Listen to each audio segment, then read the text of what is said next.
मित्रों, बहुत समय पहले की बात है। एक गांव में एक बहुत ही गरीब आदमी रहता था। वह जब भी किसी धनी आदमी को देखता तो वह मन ही मन बोलने लगता और कहता, हे भगवान, तूने मुझे इतना गरीब क्यों बनाया? इन अमीर व्यक्तियों को देखो, यह लोग कैसे ढंग से खेल रहे हैं, जीवन का आनंद ले रहे हैं, और एक मैं हूं जो हर रोज एक एक पैसे के लिए तरस जाता हूं। मेरे पास तो फूटी कौड़ी तक नहीं है और यह लोग पैसे बर्बाद कर रहे हैं। हे भगवान, मुझे भी अमीर बना दे। एक दिन वह आदमी इसी तरह बोल रहा था। तभी उसके पास से एक साधु गुजर रहे थे। उन साधु ने उस गरीब आदमी की सारी बातें सुन ली। फिर वह साधु उस आदमी से कहते हैं, क्या बात है पुत्र, तुम इतने परेशान क्यों हो? तुम इतने दुखी क्यों लग रहे हो? क्या कोई तकलीफ है तुम्हें? तभी वह आदमी कहता है, हे गुरुदेव, मैं बहुत दुखी हूं, मैं बहुत गरीब हूं। मेरे पास तो खाने के लिए पैसे नहीं बचते। मैं एक एक पैसे के लिए तरस जाता हूं। इस दुनिया में मेरा कोई नहीं। मैं सुखी होना चाहता हूं। मुझे सुखी होना है, मुझे अमीर होना है। हे गुरुवर, क्या आप मुझे कोई ऐसा उपाय बता सकते हैं जिससे मैं जल्द से जल्द अमीर हो जाऊं और मेरे पास किसी चीज की कोई कमी ना रहे? उस आदमी की यह बात सुनकर साधु ने उस आदमी की तरफ ध्यान से देखा और फिर उस आदमी को कहते हैं, पुत्र, तू मेरे साथ चल। इतना कहकर वह साधु उस गरीब आदमी को एक अमीर आदमी के घर ले गए। उस अमीर के घर को देखकर उस गरीब आदमी की आंखें फटी की फटी रह गईं।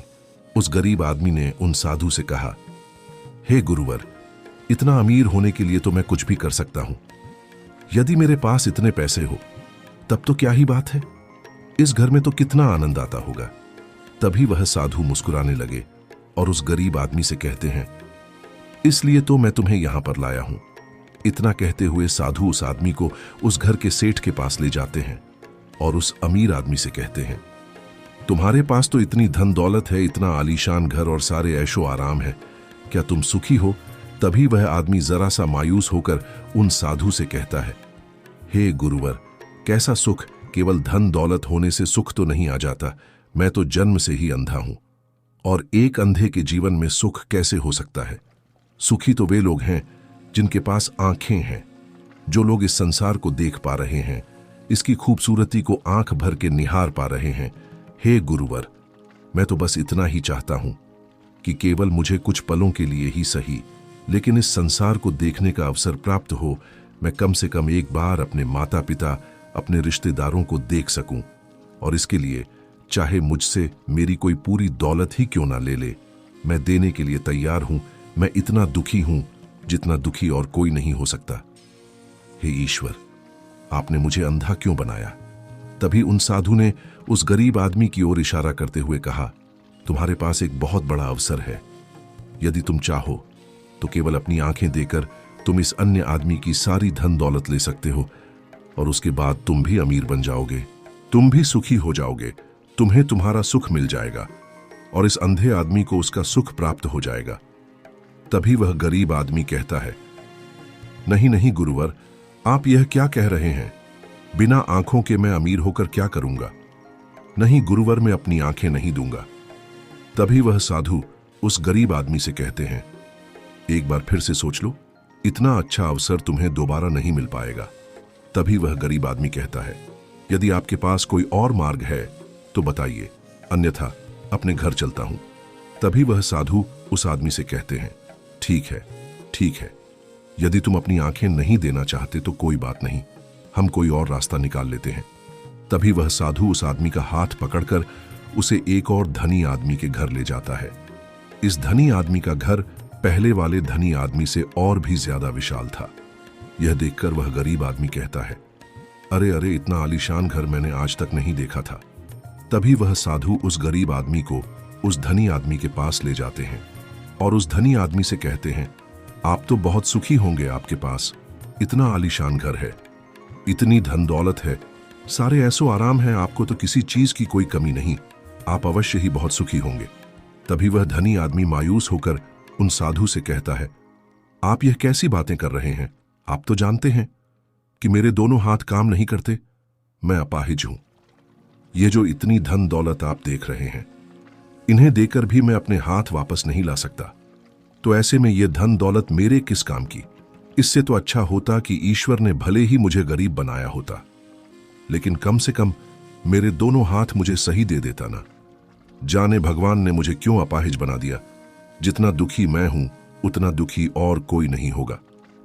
तभी एक बार फिर उन साधु ने उस गरीब आदमी की ओर इशारा करते हुए कहा, पुत्र, तुम्हारे पास एक और मौका है।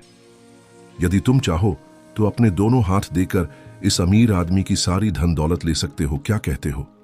क्या तुम तैयार हो? और अब की बार तो तुम्हें आंखें भी नहीं देनी होंगी, तुम्हारी आंखें तुम्हारे साथ ही रहेंगी। तभी वह गरीब आदमी उन साधु से कहता है, अरे महाराज, आप यह क्या कह रहे हैं? एक अपाहिज होकर मैं इस धन दौलत का क्या करूंगा? क्या आपके पास कोई ऐसा अमीर आदमी नहीं है जिसका पूरा शरीर भी स्वस्थ हो और उसके पास बेशुमार धन दौलत भी हो? तभी वह साधु उस आदमी का हाथ पकड़ करके उसे तीसरे अमीर आदमी के पास ले जाते हैं। उस अमीर आदमी के पास उसका अपना महल था। यह देखकर वह गरीब आदमी उन साधु से कहता है, हे गुरुवर, यह तो अवश्य ही बहुत सुखी होगा। इसके पास तो इतना आलीशान महल है, इसके पास तो इतनी सारी धन दौलत है, ये अवश्य ही बहुत खुश रहते होंगे, इनका जीवन तो आनंद में होगा। तभी वह साधु उस गरीब आदमी को उस धनी आदमी के पास ले जाते हैं और फिर उस धनी आदमी से कहते हैं, आप तो अवश्य ही खुश रहते होंगे क्योंकि आपके पास इतना आलीशान महल है, इतनी सारी धन दौलत है, आपके पास तो सारी सुख सुविधाएं भी हैं, आपका जीवन तो आनंद में बीतता होगा। इसके जवाब में वह अमीर आदमी कहता है, हे गुरुवर, कैसा आनंद मुझ जैसा दुखी इस दुनिया में और कोई नहीं होगा। मैं आज बहुत दर्द में हूं। मेरी पत्नी ने मुझे धोखा दे दिया है, वह किसी और से प्रेम करती है जो मुझसे भी अमीर है। आज मुझे समझ आया कि यह धन दौलत कभी किसी को सुख दुख नहीं दे सकती, और जब मन में दुख हो तो यह धन दौलत किस काम की मुझसे सुखी तो वह गरीब इंसान होगा जिसकी पत्नी कम से कम उसके साथ तो है, वह उसके साथ वफादार तो है। फिर आगे साधु उस अमीर आदमी से कहते हैं, आप मुझे भोजन तो करवा जाओ और भोजन की व्यवस्था करो और साथ में कुछ कांच के टुकड़े भी ले आना। वह धनी आदमी सभी साधु संतों का बहुत आदर करता, इसलिए वह उन साधु की बात मान जाता है, लेकिन वह मिला देते हैं और उससे कहते हैं, लो, अब तुम इसे खा सकते हो। वह अमीर आदमी अचंभित हो गया और उन साधु से कहता है, हे गुरुवर, आप यह क्या कह रहे हैं? इस खाने में तो कांच के टुकड़े आपने मिलाए हैं, इस भोजन को मैं कैसे खा सकता हूं? यदि यह भोजन मैं करूंगा तो इससे मुझे बहुत तकलीफ होगी और हो सकता है कि मेरी मृत्यु भी हो जाए। तभी वह साधु मुस्कुराने लगे और उस अमीर आदमी से कहते हैं, तुम्हें यह बात तो समझ में आ गई, लेकिन तुम्हें यह बात नहीं समझ में आती कि अगर इस भोजन को खाना है तो इस भन के कांच के टुकड़ों को तुम्हें निकालकर अलग करना ही होगा, तभी यह भोजन तुम्हारे खाने योग्य बनेगा और तब यह भोजन तुम्हें कोई तकलीफ नहीं देने वाला बल्कि तुम्हें सुख ही प्रदान करेगा। इस पर वह अमीर आदमी अचरज में उन साधु से कहता है, हे गुरुवर, आखिर आप क्या कहना चाहते हैं? तभी वह साधु उस अमीर आदमी से कहते हैं, ऐसे लोग जो कांच के टुकड़े के समान हैं, यदि तुम उनके साथ चिपके रहोगे तो तुम्हें दर्द तो अवश्य ही होगा।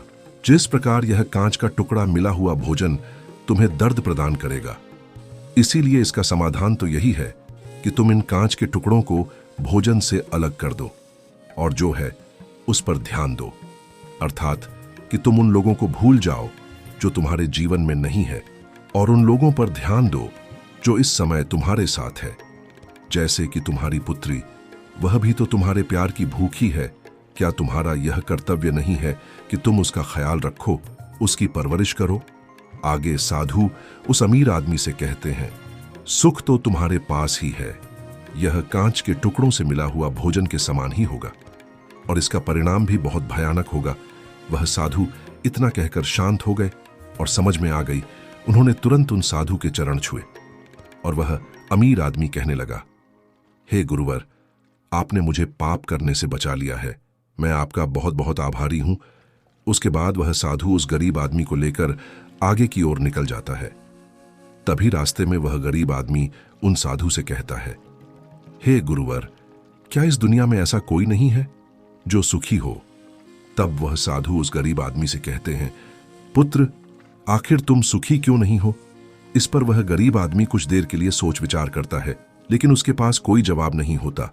तभी वह साधु उस गरीब आदमी से कहते हैं, क्योंकि तुम्हें वह चाहिए जो तुम्हारे पास नहीं है। तुम्हारे पास धन नहीं है और तुम्हें धन चाहिए, अमीर होना चाहते हो। तुम्हें लगता है कि वह तुम्हें सुख देगा, लेकिन तुम इस वास्तविकता को भी भूल रहे हो कि बाद में तुम्हें दुख भी वही देगा। जैसे कि जब हम पहले एक अमीर आदमी पास पहुंचे थे तो उसके पास आंखें नहीं थी। उसके पास जो नहीं था वह उसके लिए बिलक रहा था, जबकि उसके पास तो बेशुमार धन दौलत थी और उसका पूरा शरीर भी पूरी तरह से स्वस्थ था, लेकिन उसका ध्यान उस पर नहीं था। वह उसे छोड़कर उन चीजों के पीछे भाग रहा था जो उसके पास नहीं थी। इसी तरह से दूसरे अमीर आदमी के पास आंखें थीं, धन दौलत भी थी, लेकिन हाथ नहीं थे। इसी प्रकार जो चीज उसके के पास थी वह उसका आनंद नहीं ले रहा था, बल्कि वह तो इस दुख में था कि उसके पास उसके हाथ नहीं है। और ठीक इसी प्रकार से तीसरा अमीर आदमी भी दुखी था, क्योंकि उसके पास तो धन दौलत भी थी, ऐशो आराम भी था, और उसके पास तो उसका पूरा शरीर भी था। वह पूरी तरह से स्वस्थ और तंदुरुस्त भी था, लेकिन फिर भी वह दर्द में था, क्योंकि उसे उसकी पत्नी ने धोखा दे दिया था, जो उसकी कभी हो ही नहीं सकती थी। जो स्त्री केवल धन के लिए किसी और के साथ भाग जाए, क्या वह उसका साथ कभी दे सकती थी? नहीं। लेकिन उस अमीर आदमी के पास जो था, अर्थात उसकी पुत्री, वह उसके बारे में सोच ही नहीं रहा था। आगे वह साधु उस गरीब आदमी से कहते हैं, अमीर गरीब होने से दुख और सुख का कोई मतलब नहीं होता। अमीर हो या गरीब, हमारे दुखी होने का एकमात्र कारण यही होता है कि हम हमेशा उन चीजों के पीछे भागते रहते हैं जो हमारे पास है ही नहीं, और जो वर्तमान में हमारे पास है हम उस पर ध्यान ही नहीं देते और ना ही उसका आनंद ले पाते हैं। हम तो केवल भविष्य में घूमते रहते हैं, वह भूतकाल में अटके रह जाते हैं, और ये सारी गलतियां हम वर्तमान की जमीन पर करते हैं। और यही कारण है कि तुम कभी आनंदित हो ही नहीं पाते, तुम कभी खुश नहीं रह पाते, क्योंकि जो आनंद का समय है, अर्थात वर्तमान का समय, वह तो यूं ही नष्ट हो जाता है। तभी आगे वह साधु उस गरीब आदमी की ओर करते हुए कहते हैं, पुत्र, तुम मुझे यह बताओ, क्या तुम्हारे पास उन तीनों अमीर व्यक्तियों के दुखों में से कोई एक भी दुख है? तभी वह गरीब आदमी, सोच विचार करो, केवल अपने आज पर ध्यान दो और अपने कर्म पर मन लगाकर करो। इतना कहकर वह साधु शांत हो गए, और गरीब आदमी को भी उन साधु की बात अच्छी तरह से समझ में आ चुकी थी। वह यह समझ चुका था कि अब से उसे अपने वर्तमान पर ध्यान देना है, उसे अपने वर्तमान को सुधारना है। उसके बाद उस गरीब आदमी ने उन साधु को प्रणाम किया और वापस अपने घर लौट गया। अब से वह गरीब आदमी यह सोचकर हमेशा खुश रहने लगा कि कम से कम वह उन तीन अमीर व्यक्तियों से अधिक खुश है। उसके पास अधिक खुशियों की वजह है। हाँ, यह बात और है कि उसके पास धन नहीं है, लेकिन उसके पास ऐसी चीजें हैं जो धन से कहीं ज्यादा कीमती हैं, और वह है उसका पूरा शरीर जो पूरी तरह से स्वस्थ है। मित्रों, उम्मीद है हमारा आज का वीडियो जरूर पसंद आया होगा। ऐसे ही वीडियो पाने के लिए हमारे चैनल को सब्सक्राइब करें और हमारे वीडियो को लाइक करें, ज्यादा से ज्यादा शेयर करें। कमेंट सेक्शन में जय श्री कृष्णा जरूर लिखिए। धन्यवाद मित्रों।